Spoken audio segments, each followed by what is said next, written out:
Орце Георгиевски и Каја Шукова ќе ги кршат копијата за градоначалничкото столче во Скопје. Двајцата главни кандидати на ВМРО ДПМН и на СДСМ со различен политички бекграунд ќе бараат довербата од скопјани. Орце Георгиевски е прв човек на кисела вода и долгогодишен кадар на ВМРО ДПМН. Важи за еден од најпопуларните градоначалници кој ужива голема доверба од граѓаните во кисела вода, каде изминативе 4 години исполни голем број проекти или како што посочува 95% од ветеното. Има конкретно локално искуство, веќе работел на урбани проекти во општината и тврди дека може да ја пренесе таа енергија на ниво на цел град.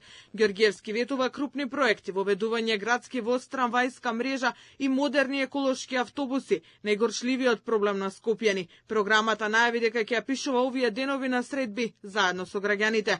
Без толеранција и милост за загадувачите во Скопје, решение за кучињата скитници во градот и мерки за поддршка на граѓаните преку субвенции за алтернативни горива и нови системи за грејење се дел од идеите на Георгиевски кои се очекува да се најдат во неговата програма. Ова што се случува пак особено последниве неколку години е катастрофа за сите нас како жители на главниот град, што значи дека како што ќе ја креираме програмата, така ќе бидат и пренесувани идеите во јавноста, концептот со кој што ќе настапиме, детално ќе има разработка и со финансиски импликации, колку ќе чинат тие проекти, рок на реализација, онака како што настапив и во општината Кисела вода. Од друга страна е Каја Шукова, актуелната потпредседателка на СДСМ и поранешна министерка за животна средина. Мандатот Шукова го помина без некакви видливи промени во однос на екологијата и зачувувањето на животната средина.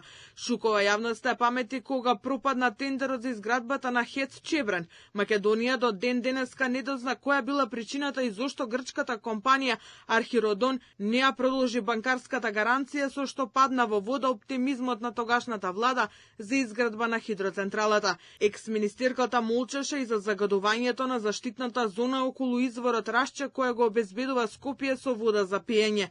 А јавноста се сеќава и на несогласувањата во владата за спојување на концесиите на рудникот Илови за штука, каде клучна улога имаше министерството со кое раководеше Шукова. Сега ветува дека Скопје ќе биде град за луѓето, чист, уреден, сообраќајно среден, зелен и безбеден, град со кој сите ќе се гордееле, дом на сите, а не пазар за интереси. Да го исчистиме Скопје и да правиме функционални предпријатија за управување со отпад.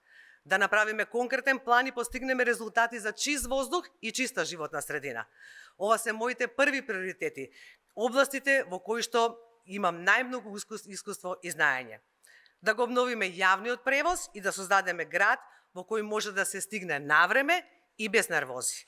Да го запреме урбанистичкиот хаос и да ја вратиме контролата на граѓаните врз урбанизмот. Тој што ќе ја преземе работата од Данила Арсовска, факт е дека ќе има полни раце работа. На наталожените проблеми во градот од оваа година недостатокот на вода ќе биде приоритет за решавање на идниот градоначалник. Блокирани јавни предпријатија, сообраќајни гужви, нечист град. ЈСП е во долгови, приватните превозници неколку пати ги паркира автобусите, хаос во комунална хигиена. Локалните избори треба да се одржат во втората половина од месец октомври.